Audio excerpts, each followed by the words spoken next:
Capítulo Xi. La física de Platón. 1. Las teorías físicas de Platón se hallan en el Taimeo, que es su único diálogo científico. Platón lo compuso probablemente cuando frisaba ya en los 70 años de edad, y lo concibió para que fuese la primera obra de una trilogía que estaría constituida por el Taimeo, el Critias y el Hermócrates. 541.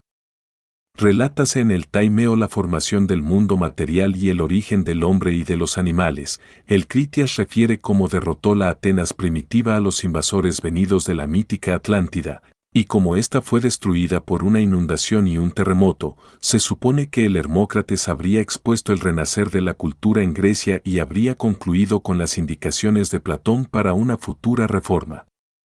Así, el Estado utópico o la República Socrática, 542, se presentaría en el Critias como algo que tuvo realidad en el pretérito, mientras que las reformas prácticas para el porvenir vendrían propuestas en el Hermócrates. El Taimeo llegó a ser escrito del todo, el Critias quedó interrumpido y sin acabar, y el Hermócrates no fue ni siquiera comenzado. Se ha sugerido con visos de verosimilitud que Platón, consciente de lo provecto de su edad, abandonó la idea de dar término a tan complicada novela histórica e incorporó a las leyes, libros 3 y sig. Mucho de lo que habría querido decir en el Hermócrates, 543. Por consiguiente, el Taimeo fue escrito a guisa de prefacio a dos diálogos ético-políticos, de modo y manera que no sería muy exacto presentar a Platón como si en su vejez hubiese concebido de pronto un interés muy vivo por la ciencia natural. Es probable que le influyera, sí, el creciente interés científico que se manifestaba en la academia, y no cabe dudar gran cosa en cuanto a que sintió la necesidad de decir algo del mundo material, a fin de explicar su relación con las formas, pero nada permite suponer que el centro del interés del filósofo pasaran a ocuparlo las cuestiones propias de la ciencia natural, desalojando por entero a los temas éticos, políticos y metafísicos. Efectivamente, en el Taimeo dice de manera explícita que una explicación del mundo material solo puede ser aproximativa, y que no se ha de esperar que llegue nunca a ser exacta, ni siquiera del todo coherente. 544. Términos que evidencian que a los ojos de Platón la física jamás podría ser una ciencia exacta, una ciencia en sentido verdadero. No obstante, el peculiar carácter de la teoría platónica de las ideas exigía alguna explicación del universo material. Mientras los pitagóricos sostenían que las cosas son números, Platón afirmaba, aferrándose a su dualismo, que las cosas participan en los números, por lo cual podía esperarse con razón que explicara de algún modo, desde el punto de vista físico, cómo se produce tal participación. Otro motivo importante que puede que induzca a Platón a escribir el Taimeo es el de hacer ver que el cosmos organizado es obra de una inteligencia y que el hombre tiene parte en los dos mundos, inteligible y sensible. Platón está convencido de que el espíritu lo ordena todo y disiente por completo, cuando un individuo ingenioso, Demócrito, afirma que todo es desorden. 545, al contrario, el alma es la más antigua y la más divina de todas las cosas, y es el espíritu el que ordenó el universo. 546. Por eso, en el Taimeo, presenta Platón un cuadro de la inteligente ordenación de todas las cosas por el espíritu y patentiza el origen divino del alma inmortal del hombre. Así como el universo entero presenta un dualismo, lo inteligible y eterno por un lado y, por otro, lo sensible y fluyente, así también el hombre, el microcosmos, consta de un dualismo, del alma eterna, que pertenece a la esfera de la realidad, y del cuerpo, que pasa y desaparece.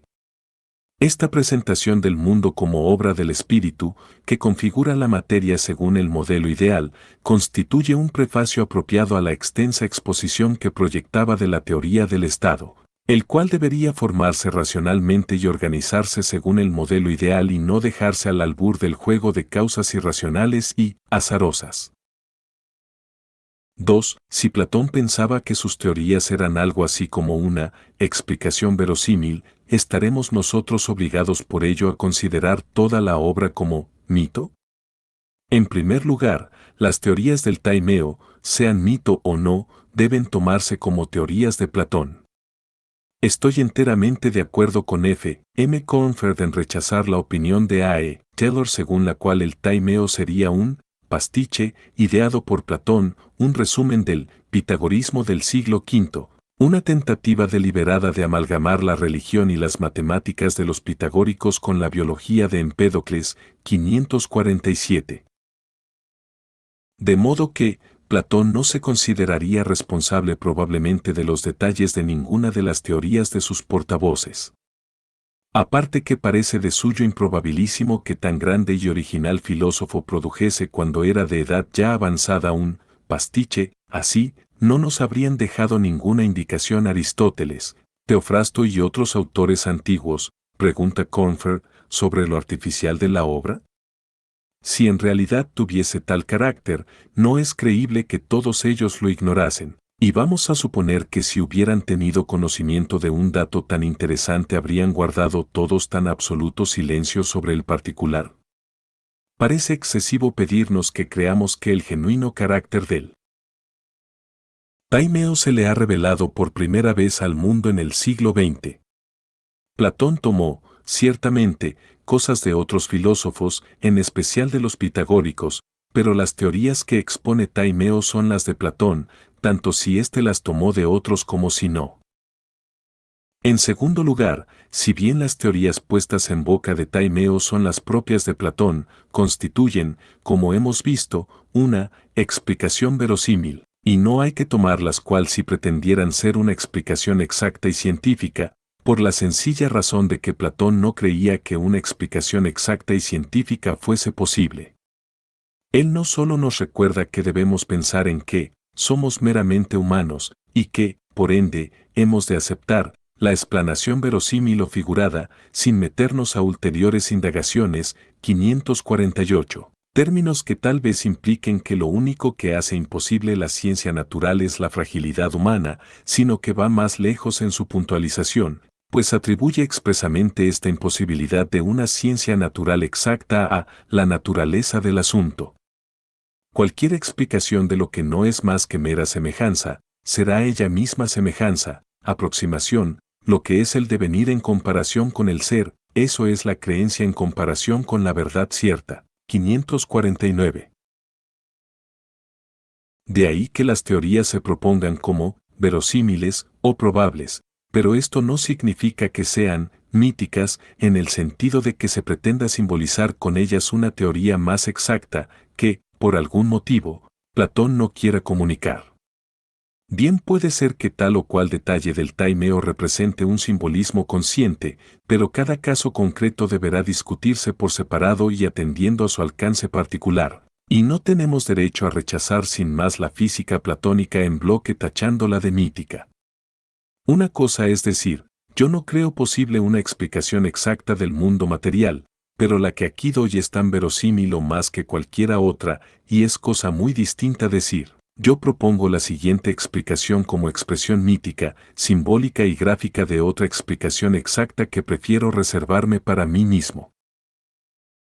Por descontado que, si decidimos llamar mito a la explicación reconocidamente probable, entonces el Taimeo es ciertamente un mito, pero no lo es, en cambio, por lo menos todo él, sí por mito, se entiende una representación simbólica y figurada de una verdad claramente percibida por el autor, pero que éste se reserva para sí. Platón pretende explicar las cosas lo mejor que puede, y así lo dice. 3. Platón quiere dar una explicación del origen del mundo. El mundo sensible es perpetuo devenir, llegar a ser, y, lo que deviene es preciso que devenga por la acción de alguna causa, 550. El agente en cuestión es el artesano divino o demiurgo.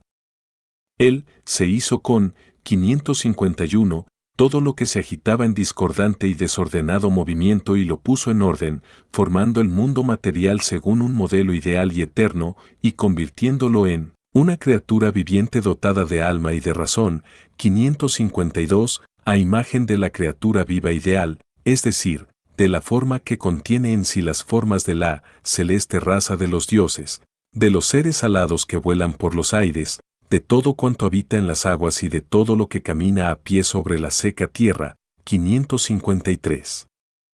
Como solamente hay una criatura viva ideal, el demiurgo fabricó solo un mundo, 554. 4. ¿Qué motivo impulsó al demiurgo para obrar así?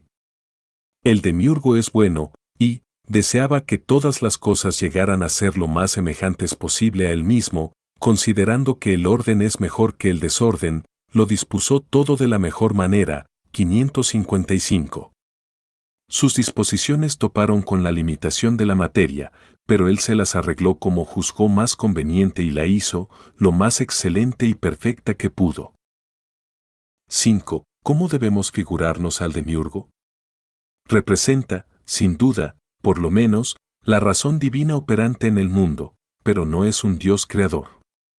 Dedúcese claramente del taimeo que el demiurgo allega y coge unos materiales ya existentes y hace con ellos su obra maestra. No se dice, por cierto, que haya creado de la nada. La generación de este cosmos, dice Platón, fue un producto mixto, un resultado de la combinación de la necesidad y la razón, 556, y a la necesidad se la llama también la causa errante. El vocablo, necesidad, nos sugiere, naturalmente, el imperio de una ley fija, mas no es esto con exactitud lo que Platón quiere decir. Tomemos la doctrina democrítea o epicúrea acerca del universo, según la cual el mundo se compone de átomos sin ayuda de la inteligencia, y tendremos un ejemplo de lo que Platón entiende por necesidad, o sea, la ausencia de finalidad. Lo que no fue formado por inteligencia alguna. Recordemos también que en el sistema atomístico debe el mundo su origen a la colisión fortuita de los átomos, y comprenderemos así más fácilmente cómo podía asociar Platón la necesidad con la causa errante o la casualidad. A nosotros quizá nos parezcan opuestas estas nociones, mas para Platón eran afines, ya que ambas denotan aquello en lo que la inteligencia y la finalidad consciente no intervienen. Por eso, en las leyes, Platón puede hablar de quienes dicen que el mundo se originó, no por la acción de una inteligencia, ni de un dios, ni por arte, sino por obra de la naturaleza y del azar. Fase, o por necesidad, 557. Esta manera de concebir el universo caracteriza a Aristóteles, 558, como la atribución del mundo a lo espontáneo, al azar, si bien, en la medida en que el movimiento se debe al movimiento procedente de otro átomo, lo mismo se podría decir que el universo se debe a la necesidad. Así pues, las tres nociones de espontáneamente, por casualidad y por necesidad son aquí afines. Los elementos, si se los considera como dejados a sí mismos, por decirlo de este modo, proceden espontáneamente, o por casualidad, al azar, o necesariamente, según el punto de vista que se adopte, pero no se supeditan a un fin, a no ser que intervenga la operación de la razón. Por eso Platón puede hablar de la razón, que persuade a la necesidad, es decir, que hace que los elementos, ciegos, se supediten a un fin y a un designio consciente, aunque la materia sea en parte intratable y no se la pueda subordinar del todo a la operación de la razón. El demiurgo no era, pues, un dios creador. Por lo demás, es casi seguro que Platón no pensó nunca en el caos, como en algo que existiera alguna vez en realidad, en el sentido de que hubiese habido una fase del tiempo en la que el mundo fuese solo un caos. Al menos, tal fue la tradición de la Academia, con muy pocas voces discordantes, Plutarco y Ático. Verdad es que Aristóteles toma la explicación que de la formación del mundo se da en el taimeo como si se tratara de una explicación de su origen en el tiempo, o por lo menos la critica interpretándola así, pero indica expresamente que los miembros de la Academia declaraban que, al describir la formación del mundo, lo hacían solo por las necesidades de la exposición, a fin de comprender el universo, sin suponer que éste hubiese comenzado nunca a existir. 559. Entre los neoplatónicos dieron esta interpretación Proclo, 560, y Simplicio, 561. Si es correcta, entonces el demiurgo se parece menos aún al Dios creador, es solo un símbolo de la inteligencia operante en el mundo, es el Rey de cielos y tierra que aparece en él. Filebo, 562. Por lo demás, nótese que en el Taimeo mismo afirma Platón que es difícil dar con el Hacedor y Padre del universo, y una vez hallado es imposible hablar de él a todos, 563. Pero si el demiurgo es una figura simbólica, también es posible que la tajante distinción que implica el Taimeo entre el demiurgo y las formas no pase de ser una representación figurada.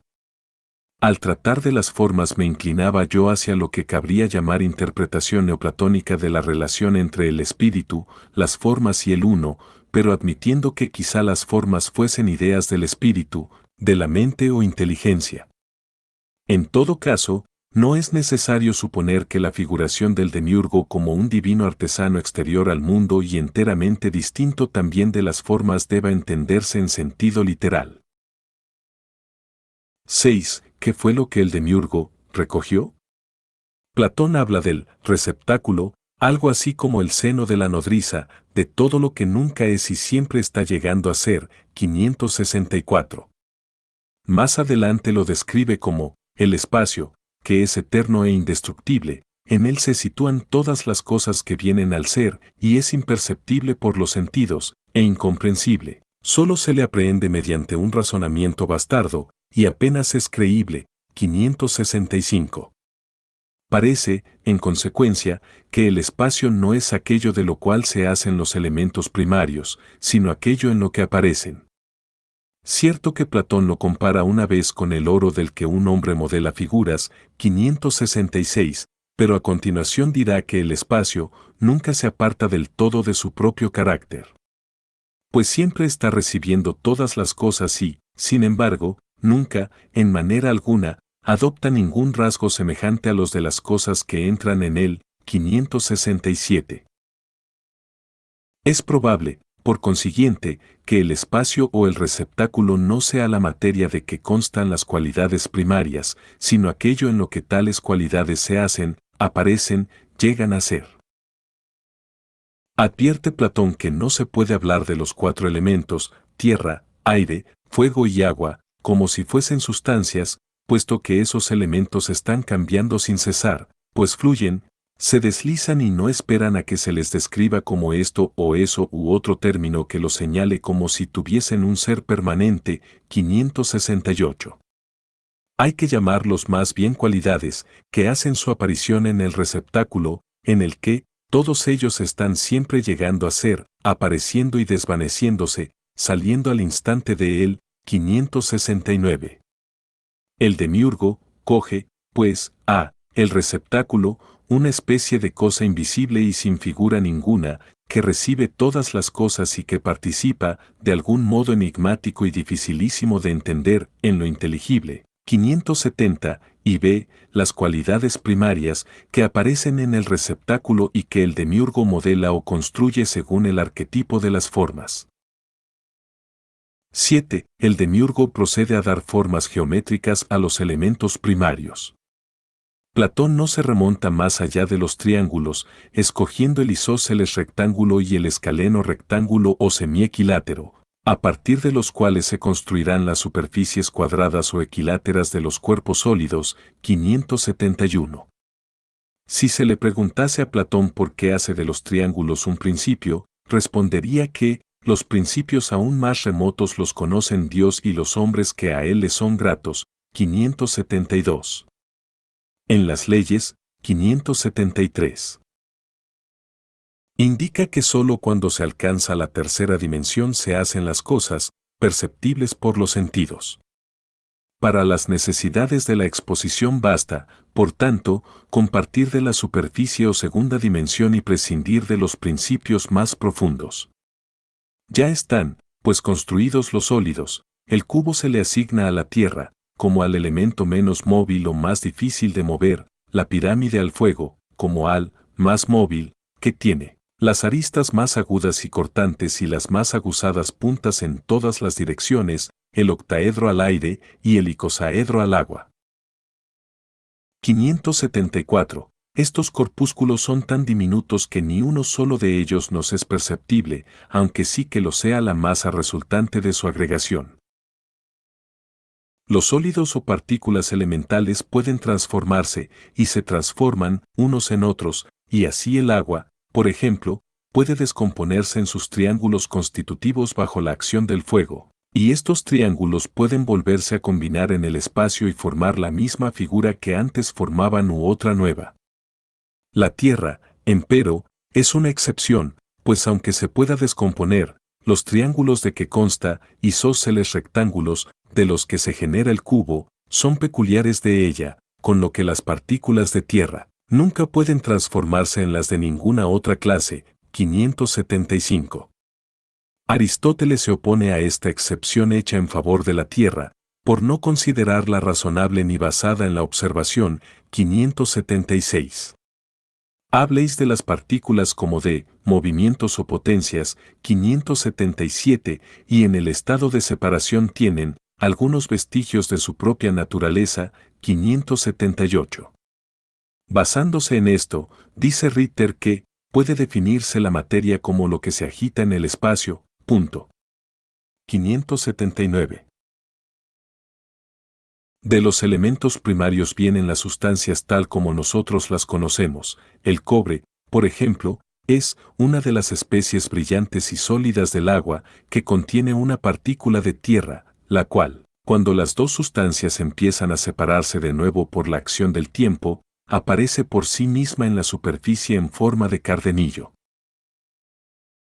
580. Pero Platón observa que el enumerar la génesis y la naturaleza de las sustancias no pasa de ser un entretenimiento, un pasatiempo moderado y sensato que procura inocente placer. 581.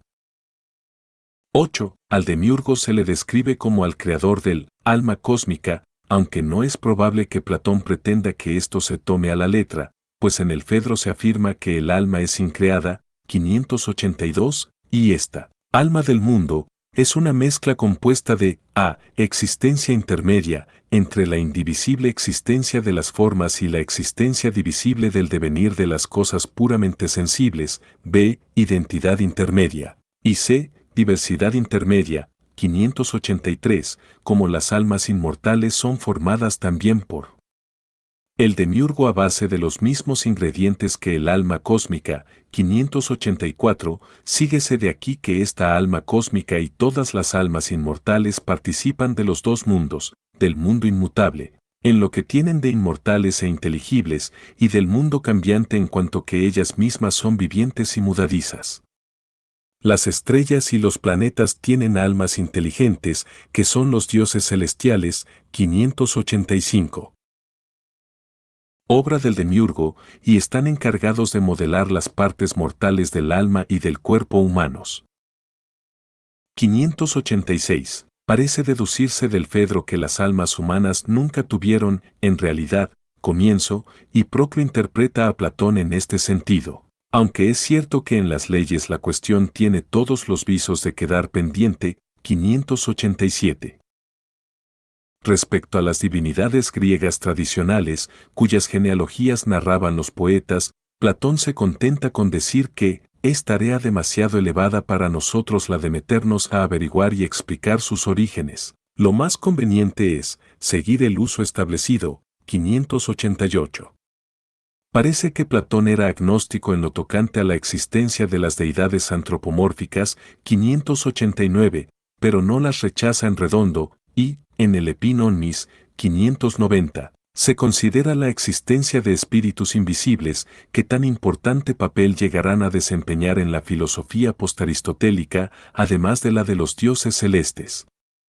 Platón, pues, respeta el culto tradicional, aunque concede poco crédito a las historias de los orígenes y genealogías de las divinidades griegas y, probablemente, albergó muchas dudas de que existiesen de hecho tal como los concebía la mentalidad popular griega. 9. El demiurgo, una vez construido el universo, trató de hacerlo todavía más semejante a su modelo, la criatura viviente o el ser. Ahora que, siendo este último eterno, tal carácter no era posible conferírselo del todo a las cosas engendradas. Pero tuvo, el demiurgo, la ocurrencia de hacer una móvil semejanza de la eternidad, y así, a la vez que ordenaba el cielo, produjo, a imitación de la eternidad que permanece siempre en la unidad, una semejanza perpetua que se mueve según número, a la cual nosotros hemos dado el nombre de tiempo, 591. El tiempo es el movimiento de la esfera, y el demiurgo dio al hombre el resplandeciente sol para proporcionarle una unidad con que medir el tiempo. Su fulgor, deslumbrante en comparación con el de los demás cuerpos celestes, hace que el hombre sea capaz de distinguir el día y la noche. 10. No podemos entrar aquí en detalles sobre la formación del cuerpo humano y sus potencias, ni sobre la de los cuerpos de los animales, etc. Baste con decir que Platón insiste en la noción de finalidad, como cuando hace la extraña observación de que, pensando los dioses que la parte delantera es más digna y más apta para dirigir que la parte posterior, nos concedieron que la mayoría de nuestros movimientos los hiciésemos en aquella dirección, 592. La conclusión de todas sus explicaciones acerca de la formación del mundo es la de que, habiendo recibido el complemento y la plenitud de las criaturas vivas, mortales e inmortales, este mundo se convirtió así en visible criatura viviente que abarca todas las cosas visibles, en una imagen de lo inteligible, en un Dios perceptible, sumamente grande y bueno, bellísimo y perfectísimo, cielo único y solitario en su especie, 593. Capítulo 25. El arte. La belleza. 1. ¿Apreciaba Platón la belleza natural? No abundan los datos que permitan formar una opinión sobre este punto. Aunque al comienzo del Fedro, 594, se describe un escenario natural, y al comienzo de las leyes, 595, se hacen algunas observaciones similares. Sin embargo, en ambos casos la belleza del paraje es considerada más bien desde un punto de vista utilitario, como buen sitio para descansar o como marco apropiado para una discusión filosófica. Lo que sí está más claro es que Platón apreciaba la belleza humana.